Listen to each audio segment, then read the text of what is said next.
رسول الله مبارک یا ولی وسیله کول دا اکثر علما رواوي او سوی نه او کل دعا دا چې خدای ته د خدای نمونه واله د خدای صفاتونه یاد کړي ځکه د قرآن شریف تعلیمات داسې دي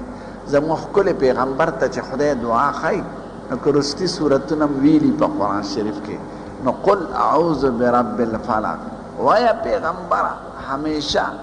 چې پناه غواړم په هغه لوی ذات چې مالک د سبا دی من شر ما خلق د شر د هغه مخلوق نه چې هغه پیدا کړی دی نو خدای چې زموږ ښکلي پیغمبر ته طریقه ښایي نو هغه د خدای صفتونه ورته یاد کړي دي او قل اعوذ برب الناس وایا پیغمبره سوال کوه زمانه امان غواړم په رب د مخلوقاتو ملک الناس په بادشاه د مخلوقاتو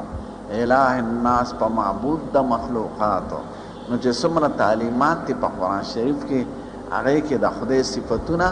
او د خدای نومونه یاد شوي دي خدای په خپل صفت خوشحالیږي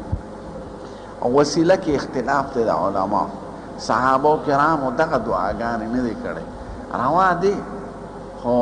هغه وایه چې هغه بې شک او بې شبهه